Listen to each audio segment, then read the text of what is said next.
Experimento factorial de dos factores. Materia, métodos probabilísticos. Tema, temperatura en líquidos. Integrantes: Leslie Catherine Arias Romero, Damaris Nicole Hernández Arucha y Evelyn Tatiana Reyes García. Ahorita les mostraré un breve concepto de qué es temperatura de saturación. La temperatura de saturación significa punto de ebullición. Es la temperatura para una presión de saturación correspondiente a lo que un líquido hierve en su fase de vapor. Se puede decir que el líquido está saturado de energía térmica. Datos importantes que condicionan la temperatura saturada. Está fuente de calor o frío y tiempo. Fuente de calor: si se aplica calor o frío al líquido de forma controlada durante el experimento, es importante conocer la temperatura y la intensidad de la fuente utilizada. Esto permitirá medir y comprender cómo afecta la transferencia de calor al comportamiento del líquido. Tiempo: es un factor crucial para medir y registrar los cambios de temperatura en el líquido durante el experimento. Es importante tomar lecturas en intervalos reguladores para comprender cómo varía la temperatura con el tiempo y cómo se produce el equilibrio térmico. Como conclusión, la temperatura del líquido varía según el tiempo de cocción y la fuente de calor que se le aplique. Método empleado: utilizamos el método de F. ANOVA. Este consiste en calcular de uno o más factores al comparar las medidas de la variable de respuesta en los diferentes niveles de los factores. Detalle del experimento: se evaluará si existe variabilidad de la temperatura de los líquidos según la fuente de calor que se utiliza.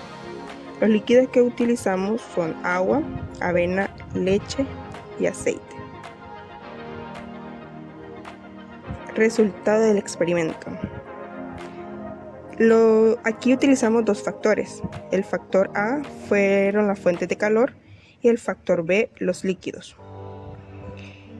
Estos datos que se observan en la tabla se obtuvieron al medir la temperatura en dichos líquidos, agua, aceite, avena y leche, en diferentes fuentes de calor, que fueron microondas, cocina, baño María y leña, en un determinado tiempo de 1 minuto.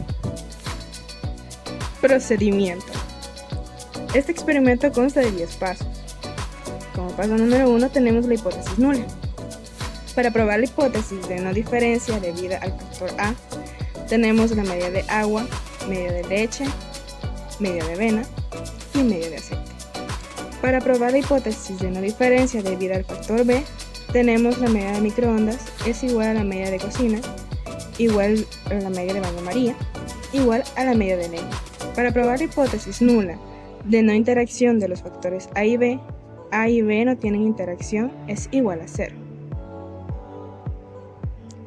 Como paso 2, encontramos las hipótesis alternativas.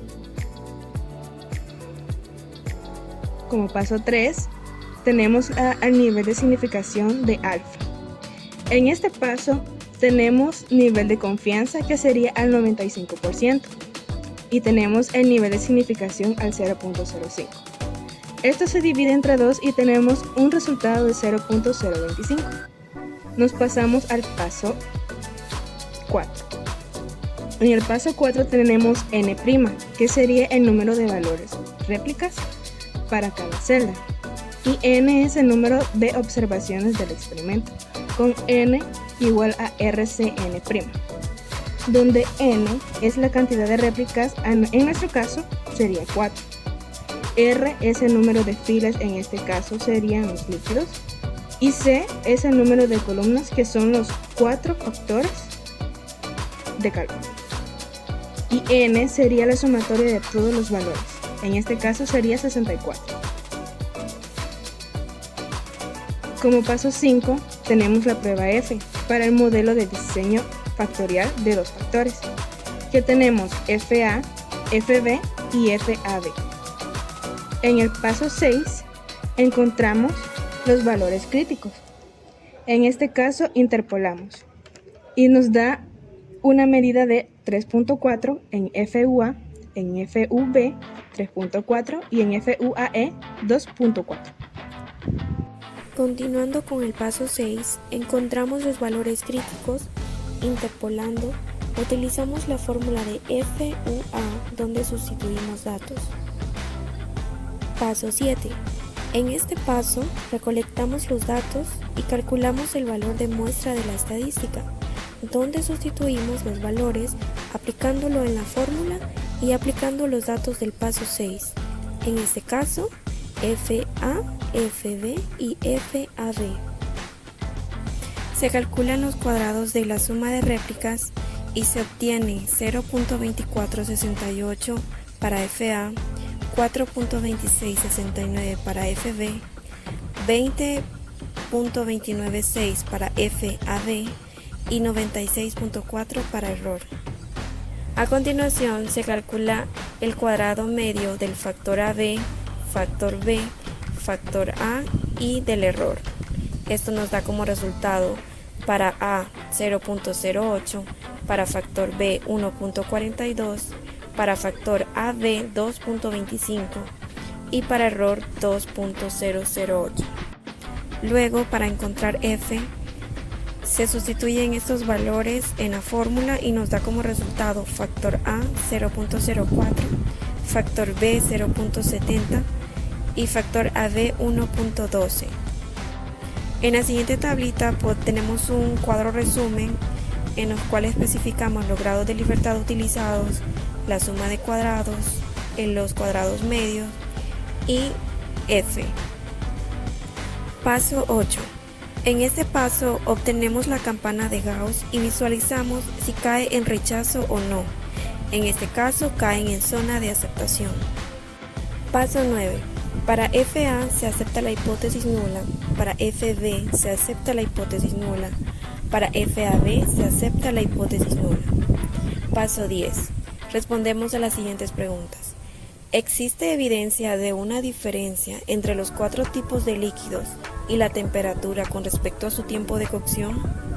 No, no existe evidencia de una diferencia entre los 4 tipos de líquidos y la temperatura con respecto a su tiempo de cocción. Pregunta número 2. ¿Existe evidencia de una diferencia entre los 4 tipos de líquidos y la fuente de calor a su tiempo de cocción? No, no existe evidencia de una diferencia entre los 4 tipos de líquidos y la fuente de calor a su tiempo de cocción. 3. ¿Existe evidencia de un efecto de interacción entre los 4 tipos de líquidos y los 4 tipos de fuente de calor? No, no existe evidencia de una diferencia entre los 4 tipos de líquidos y los 4 tipos de fuente de calor. Conclusiones. Se llegó a la conclusión que no existe evidencia de una diferencia entre los 4 tipos de líquidos y la fuente de calor en el tiempo de cocción de 1 minuto. 2. Se llegó a la conclusión que la evidencia no muestra una diferencia entre los 4 tipos de líquidos ocupados en el experimento y la fuente de calor utilizada en el tiempo de cocción de 1 minuto. 3. Se concluyó con ayuda de la evidencia que no hay un efecto de interacción entre los 4 tipos de líquidos y los 4 tipos de fuente de calor para la temperatura en 1 minuto de cocción. Muchas gracias por su atención.